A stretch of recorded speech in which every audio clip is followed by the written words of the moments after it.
परमगुरुभ्यो नमः। श्रीमदानन्दतीर्थभगवत्पादाचार्यगुरुभ्यो नमः। ज्ञानानन्दमयं देवं निर्मलस्फटिकाकृतिम् आधारं सर्वविद्यानां हयग्रीवमुपास्महे। ओं गणनान्त्वा गणपतिं हवामहे कविं कवीनामुपमश्रवस्तमं ज्येष्ठराजं ब्रह्मणान् ब्रह्मणस्पते आनशृण्वन्नोतिभिस्सीतसाधनं। భగవంతుడు ఇంతకు ముందుగా చెప్పినట్లు పరమాత్మనేటువంటి వాడు ఎక్కడున్నాడయా అంటే నార్లవారు అడిగినారట, హే భగవంతుడా మీరుండే ఏదైతే స్థలం ఉందో ఎక్కడ తిరుపతిలో ఉంటారా, యాదగిరిగుట్టలోనో లేకపోతే ఇంకెక్కడైనానా, ఎక్కడ మీరు ఉండే ప్లేస్ చెప్పండి అంటే అప్పుడు భగవంతుడు చెప్పినాడట, ఏమయ్యా అంటే నాహం వసామి వైకుంఠే, అందరూ నేను వైకుంఠంలో ఉంటానంటారు కదా, నేను వైకుంఠంలో లేనయ్యా, నా యోగీ హృదయరవవు కాషాయ వస్త్రాలు కట్టుకొని వాళ్ళు చేస్తూ ఉంటారు, అలాంటి వాళ్ళల్లో లేను. మరి ఎక్కడున్నారయ్యా అంటే మద్భక్త ఎత్ర గాయంతే.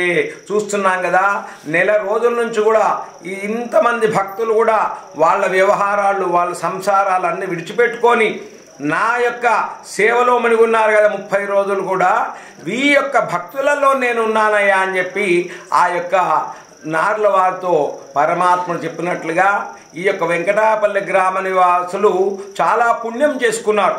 ఎందుకంటే రంగనాయక స్వామి ఎక్కడెక్కడనో పోతారు, త్రివేంద్రమని శ్రీరంగమని ఎక్కడనో పోతుంటారు. అటువంటిది మనకు కొంగు బంగారమై మన వెంకటాయపల్లిలోనే నా యొక్క నివాసం ఉండి ఇంతమంది భక్తులకు కూడాను వాళ్లకు ఏమనుకుంటే అది కల్పతరువులాగా ఆ భగవంతుడు రంగనాయక స్వామి ఇంతమంది భక్తులను ఉద్ధారం చేస్తున్నాడు. కనుక ఈ యొక్క వెంకటాయపల్లి గ్రామ నివాసులు అందరూ కూడా చాలా పుణ్యమూర్తులు వీళ్ళందరూ కూడాను. ఎందుకయ్యా అంటే మనం ఉదయం లేచి సాయంత్రం వరకు ఎన్నో తప్పులు చేస్తుంటాం. అయ్యా నేనేం తప్పు చేస్తానంటే పోయేటప్పుడు కూడా ఒక చీమను తొక్కినా అది పాపమే, ఒక చిన్న పురుగును మనం తొక్కినా పాపమే. అట్లా ఉదయం నుంచి రాత్రి వరకు మనకు తెలిసి తెలియక ఎన్నో తప్పులు చేస్తూ ఉంటాము. అటువంటిది ఇంతమంది భక్తులు ఇన్ని రోజులు ఆ యొక్క పరమాత్ముని సేవలో మనం గడిపినాం కదా, ఆ భగవంతుడు ఎల్లప్పుడూ మనందరిలో ఉండి మనల్ని రక్షిస్తూ ఉంటాడు పరమాత్ముడు. అందుకొరకు ఈ యొక్క రంగనాయక స్వామి యొక్క వైభవము చాలా గొప్పగా చేయించుకుంటున్నాడు. భక్తులు మేము చూస్తున్నాం కదా, ఉన్న ఒక రోజులో అయ్యగారు మేము కన్నులు తెచ్చినాము, అయ్యగారు మేము మీసాలు తెచ్చినాము, అయ్యగారు మేము తొట్లు తెచ్చినామంటే నేనే చాలా ఆశ్చర్యపోయినా. అంటే ఇంతమంది భక్తులకు కూడా ఆ పరమాత్ముడు కొంగు బంగారము అని చెప్పి వాళ్ళందరికీ కూడా కల్పతరువయ్య పరమాత్ముడు అందరిని కూడా ఈ విధంగా అనుగ్రహిస్తున్నాడు. గనక నా యొక్క కోరిక అదే, ఇక్కడ ఉన్నటువంటి భక్తజనులందరూ కూడాను ప్రతి సంవత్సరము కూడా ఈ యొక్క భగవంతుని యొక్క ఈ యొక్క రంగనాయక స్వామి యొక్క ఏదైతే వైభవము ఉత్సవాలు ఉన్నాయో చాలా బ్రహ్మాండంగా జరిపించాలి అని కోరుకుంటున్నాను. అదేవిధంగా గత 3 రోజులుగా కూడా మొన్న కూడాను ఈ యొక్క పల్లకి సేవ జరిగింది.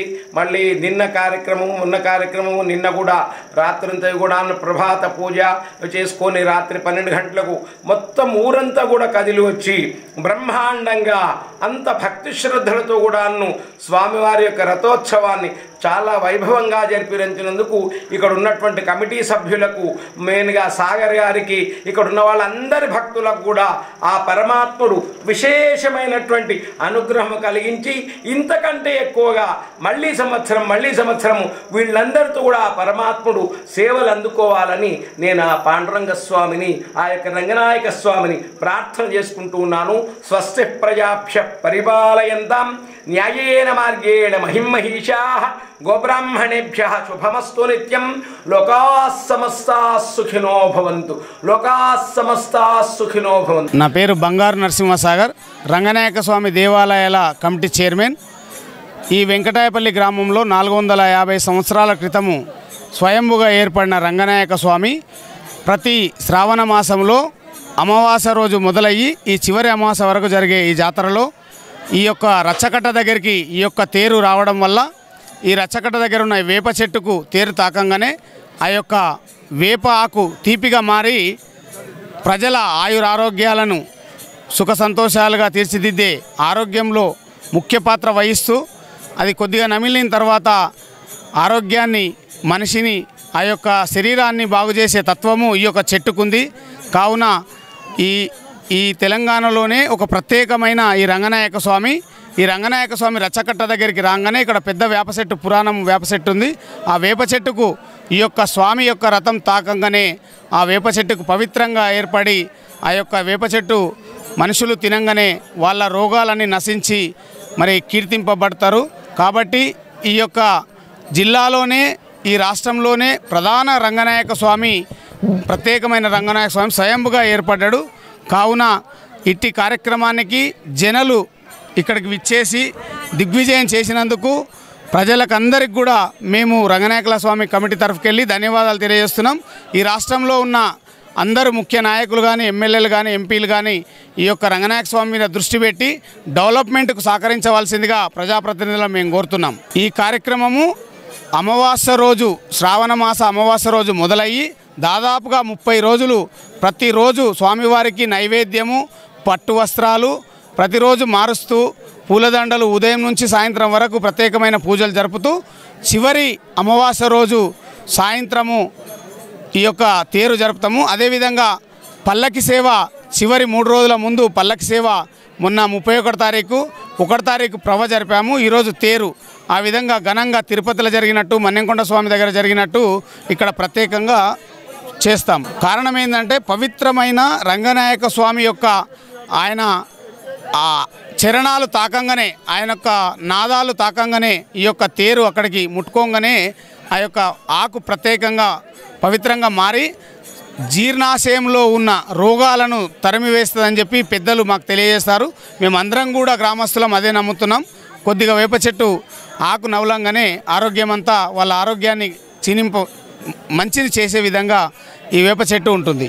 దాదాపుగా పూర్వము ఇది ఎప్పుడైతే ఈ వెంకటాయపల్లి గ్రామంలో ఒక భక్తుడు ఇక్కడ నుంచి తిరుపతికి వెళ్తూ ఆయన వయసు అయిపోయిన తర్వాత ఆ వయసులో నేను రాలేను, ముసలిగా అయిపోయిన తర్వాత నేను రాలేను స్వామి అని చెప్పి వెంకటేశ్వర స్వామికి మొక్కితే ఆ స్వామి ప్రత్యక్షమయ్యి ఈ వెంకటాయపల్లె గ్రామంలో వెంకటేశ్వర స్వామిగా వెలుస్తా అని చెప్పి ఇక్కడ వెలిశాడు. అందుకు ఈ ఊరుకు వెంకటాయపల్లె అని రావడం జరిగింది. 425 సంవత్సరాల క్రితము ఈ విధంగా ఈ ఊరుకు పేరు వచ్చింది. తదనంతరం ఈ వెంకటేశ్వర స్వామి మన్నెంకొండ దగ్గర నేను ఉంటాను, మళ్ళీ తనకే కలలో వచ్చి చెప్పి ఇక్కడ రంగనాయక స్వామి గోవిందరాజుల స్వామి ఎట్లా ఉంటాడో అక్కడ ఉంటా అని చెప్పి అతనికి కలలో వచ్చి చెప్పింటే ఇక్కడ రంగనాయక స్వామిని కొలుస్తున్నాము. మన్నెంకొండ దగ్గర వెంకటేశ్వర స్వామిని కొలుస్తున్నాం. మా యొక్క గ్రామంలో దేవరగద్ర మండలం వెంకటాయపల్లి, మహబూబ్నగర్ జిల్లా, తెలంగాణ రాష్ట్రంలో రంగనాయక స్వామి ప్రత్యేకంగా ఇక్కడ స్వయంగా వెళ్ళడం జరిగింది. అమావాస్య నాడు స్టార్ట్ చేసి మళ్ళీ అమావాస్య వరకు ప్రత్యేక అఖండ భజనలతో దేవుణ్ణి కొలవడం జరుగుతుంది.